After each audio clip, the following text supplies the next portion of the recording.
Hello मैत्रिणींनो, चला तर आज ना मी मस्तपैकी तुम्हाला एक छोटीशी माझी मी ज्या पद्धतीने गवारची भाजी बनवते ना ती पद्धत दाखवणार आहे.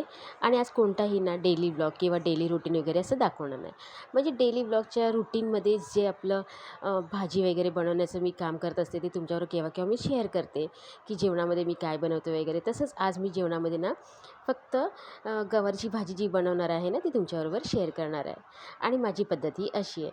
एक 150 ग्रॅम मी गवार घेतली होती आणि ती अशी त्याची ना शेड काढून घेतली होती, मागची आणि पुढची देठं काढून घेतली होती. आणि त्याचे मस्तपैकी ना असे कीस निघतात ते काढून घ्यायचे. आणि मी हातानेच मोडलेले आहे, त्याला मी कापत बसलेली नाही आहे. कोण कोण कापूनसुद्धा घेतात, पण मी हाताने मोडलेले आहे.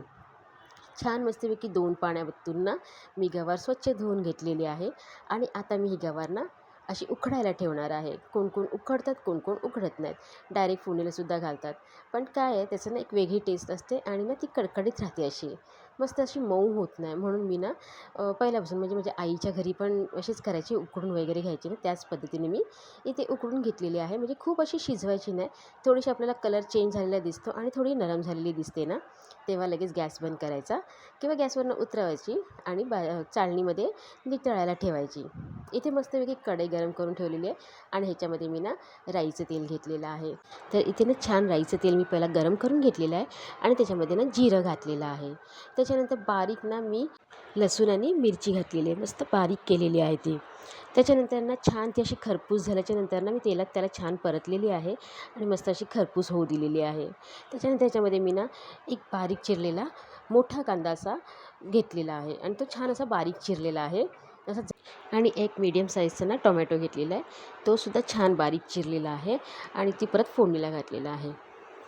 छान मस्तपैकी एक ना 2 ते 3 मिनटं ना तेलामध्ये छान कांदा आणि टोमॅटो परतून घ्यायचं. त्याला असं तेल सुटायला लागलं ना की याच्यामध्ये मग मी फक्त हळद घातलेली आहे. छान तीसुद्धा हळद ना मी तेलात आणि त्या कांदा टोमॅटोमध्ये छान अशी परतून घेतलेली आहे. त्याच्यानंतर मी ह्याच्यामध्ये फक्त एक छोटासा ना एक मीडियम आकाराचा बटाटा सोलून छोटे छोटे पीस केलेले आहेत त्याचे आणि ते घातलेलं आहे. त्याला पण मी छान असं ह्याच्यामध्ये पूर्ण कांदा टोमॅटोमध्ये आहे आणि हळद जी घातलेली आहे तो पूर्ण मसाला केलेला आहे ना त्याच्यामध्ये छान असं परतून घेतलेलं आहे. त्यानंतर ना झाकण मारून 50% बटाटा असा छान शिजवून घेतलेला आहे आणि झाकण काढल्याच्यानंतर असं परतून घेतलेलं आहे एकदा. आणि त्याच्यानंतर मी ह्याच्यामध्ये ना जी शिजलेली गवार आहे ना ती घातलेली आहे. बटाटा एवढ्यासाठीच 50% मी शिजवून घेतलेली आहे, कारण का आपली गवार जी आहे ना ती पण थोडीशी बॉईल करून घेतलेली आहे ना, म्हणून मी बटाटा 50% शिजवून घेतलेला आहे. आता ना हे दोन्ही पण ना भाज्या म्हणजे बटाटा आणि जी गवार आहे ना ती शिजायला ना जास्त उशीर लागणार नाही आहे.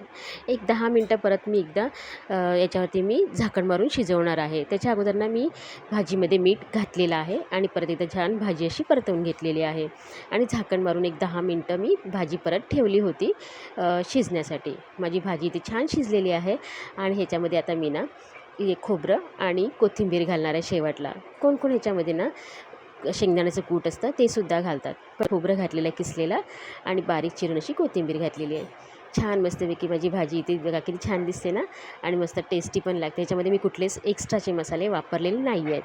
मस्त अशी माझी भाजी झालेली आहे आणि ह्याच्यासोबत ना मी भाकरी बनवून घेतलेली आहे. इथे तुम्ही बघू शकता भाजी किती छान झालेली आहे ती. ह्याच्यामध्ये खोबरं वगैरे घातले ना त्यामुळे ह्याची अजूनच खूप छान टेस्ट लागते ते. आणि ही भाजी तुम्ही अशी म्हणजे मिरचीवरती, आता मी मिरचीवरती बनवलेली आहे. केव्हा केव्हा मी ना ही तिखटवरती पण म्हणजे तिखट मसाला असतो ना आपला त्याच्यावरती पण बनवली तरी पण ती खूप छान लागते. तेव्हा थोडासा मी अगदी ना अर्धा चमचा इतका शेंगदाण्याचा कूट टाकते. पण जेव्हा पिवळी भाजी बनवते ना तेव्हा मी शेंगदाण्याचं कूट अजिबात वापरत नाही. शेंगदाण्याचं कूट घातलेली भाजीसुद्धा मी तुमच्याबरोबर केव्हा तरी नक्की शेअर करेल. तर आता मस्तपैकी भाजी झालेली आहे आणि इथे मस्त नेहमीप्रमाणे टम्म फुगलेल्या अशा भाकरी बनवून घेतलेल्या आहेत. तर अशा पद्धतीने ना गवारीची सुकी भाजी तुम्ही टिफिनलासुद्धा देऊ शकता. तर ही जी गवारची भाजी मी बनवलेली आहे त्याची रेसिपी जर तुम्हाला आवडली असेल तर लाईक, शेअर, सबस्क्राईब करायला विसरू नका.